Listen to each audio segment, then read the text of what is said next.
तो मेरा नाम डॉक्टर अतीक है और मेरे यूट्यूब चैनल पे आपका स्वागत है। आज हम बात करने वाले हैं थायराइड्स के बारे में, यानी इसकी वजह से होने वाली बीमारी के बारे में। थायराइड्स की वजह से दो बीमारी होती हैं, यानी कि हाइपरथायराइडिज्म और हाइपोथायराइडिज्म। हाइपरथायराइडिज्म इसे कहते हैं जब हमारे ब्लड में थायराइड्स हार्मोन्स का सिक्रेशन बढ़ जाता है तो उसे हाइपरथायराइडिज्म कहते हैं। इसी तरह इसका उल्टा बिल्कुल होता है हाइपोथायराइडिज्म।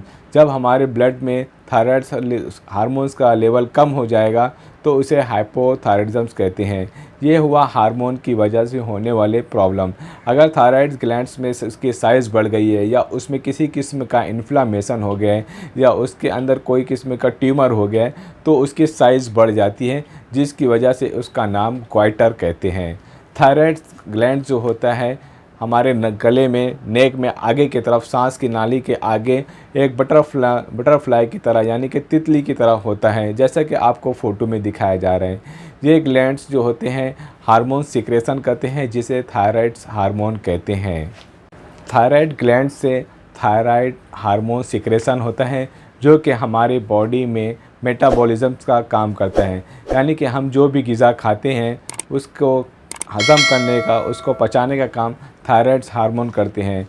ये हार्मोन्स मेटाबॉलिज्म करने की वजह से हमारी बॉडी में एनर्जी, डाइजेशंस और पावर का काम होता है। थायराइड ग्लैंड से जो हार्मोन्स निकलता है उसे थायराइड हार्मोन कहते हैं। इसमें दो किस्म की बीमारी होती है, हाइपरथायराइडिज्म और हाइपोथायराइडिज्म। हाइपरथायराइडिज्म यानी कि हमारे ब्लड में हार्मोन्स का लेवल का बढ़ जाना, उसे हाइपरथायराइडिज्म कहते हैं। और हाइपोथायराइडिज्म यानी कि जो हमारे ब्लड में थायराइड हार्मोन्स का लेवल कम हो जाना, उसको हाइपोथायराइडिज्म कहते हैं। हाइपरथायराइडिज्म में कुछ सिम्टम्स देखने को मिलते हैं, जैसे कि मरीज़ को भूख बहुत लगेगी, मरीज़ का वज़न बहुत तेज़ी से कम होगा, मरीज़ बार बार थक जाएगा, जॉइंट्स पेन होएगा, मस्कुलर पेन होएगा, मरीज़ को प्यास बहुत लगेगी, मरीज़ को चलने में सांस फूलेगी। अगर फीमेल पेशेंट है तो उसके मेंसेस में इरेगुलर प्रॉब्लम। बात करेंगे हाइपोथायराइडिज्म के बारे में। हाइपोथायराइडिज्म यानी कि हमारी बॉडी में जो ब्लड होता है उसमें थायराइड हार्मोन्स का लेवल कम हो जाता है, उसे हाइपोथायराइडिज्म कहते हैं। इसके इन्वेस्टिगेशन के लिए हमें ब्लड का चेकअप कराना होता है, जिसे हम T3, T4, TSH कहते हैं। हाइपोथायराइडिज्म के कुछ सिम्टम्स होते हैं जो कि हाइपरथायराइडिज्म के बिल्कुल उल्टा होते हैं।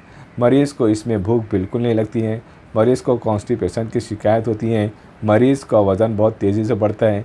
अगर फीमेल पेशेंट है तो उसके मेंसेस में इरेगुलर प्रॉब्लम हो जाते हैं, मरीज़ के हेयर में प्रॉब्लम हो जाती है, उसकी स्किन ड्राई हो जाती है, मरीज़ को प्यास बहुत कम लगती है, मरीज़ के जॉइंट में पेन और मस्कुलर पेन भी देखने को मिलते हैं। ये थायराइड हार्मोन की वजह से, डिसबैलेंस की वजह से फीमेल्स में मेंसेस की प्रॉब्लम ज़्यादा देखने को मिलती हैं। हम बात करेंगे इसकी लाइन ऑफ ट्रीटमेंट की।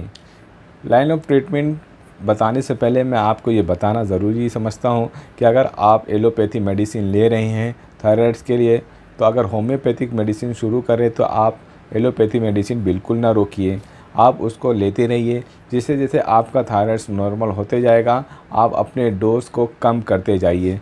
डायरेक्ट कोई भी मेडिसिन बिल्कुल बंद ना कीजिए, थायराइड्स की, ब्लड प्रेशर की, शुगर की। आप अपने कंसल्ट डॉक्टर या आप अपने होम्योपैथिक से कंसल्ट कीजिए, अपनी प्रॉब्लम बताइए और उसके बाद फिर उनके मशवरे पर आप अपने मेडिसिन को कम या ज़्यादा करिए। चलो अब हम बात करते हैं हाइपरथायराइडिज्म के ट्रीटमेंट के बारे में। हाइपरथायराइडिज्म में सबसे बेहतरीन जो होम्योपैथिक मेडिसिन इस्तेमाल की जाती है वो है आयोडीन। इसे आयोडीनम भी कहते हैं। आयोडीनम जो होते हैं 30 पावर में 1 कप पानी में 10 बूंद दिन में 3 से 4 बार लेने से आपके हाइपरथायराइडिज्म की शिकायत कुछ हद तक कम हो सकती है। उसके बाद है नेट्रम म्यूर। नेट्रम म्यूर की मरीज़ की जो अलामत है, उसके थायराइड ग्लैंड्स बढ़ जाते हैं, उसमें मरीज़ को थकान और कमज़ोरी बहुत ज़्यादा होती है, मरीज़ को पाल्पिटेशन और ट्रैकीकार्डिया की शिकायत भी होती है। आयोडीनम में भी बिल्कुल यही सिम्टम मिलते हैं, मरीज़ को घबराहट, बेचैनी बहुत होती है, इंसोम्निया की शिकायत भी होती है, मरीज़ को ट्रैकीकार्डिया की शिकायत भी होती है और मरीज़ को भूख बहुत ज़्यादा लगती है। आप अपने सिम्टम के हिसाब से अपनी मेडिसिन ले सकते हैं। इसके बाद है कोनियम। जैसे कि मेरे तमाम वीडियो में मैं बताता हूँ कि कोनियम एक ऐसी मेडिसिन है जो कि कोई भी हार्मोन्स के सिक्रेशन को या ग्लैंड्स को कंट्रोल करने में काम करते हैं।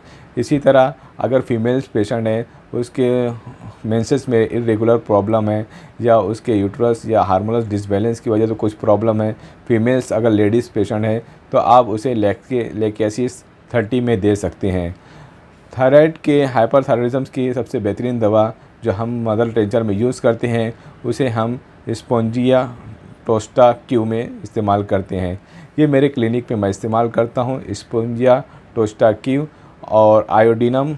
इसके इस्तेमाल से मरीज़ को बहुत ज़्यादा आराम मिलता है। स्पोंजिया की सबसे बेहतरीन अलामत यह है कि मरीज़ को घबराहट और बेचैनी बहुत रहती है, मरीज़ को थकान बहुत होती है, मरीज़ को ठंडी चीज़ बहुत ज़्यादा लगती है, मरीज़ के हाथ पैर ठंडे हो जाते हैं। ज़्यादातर ये तमाम सिम्टम्स जो होते हैं हाइपरथायराइडिज्म में देखने को मिलते हैं। अब हम बात करेंगे हाइपोथायराइडिज्म की लाइन ऑफ ट्रीटमेंट के बारे में।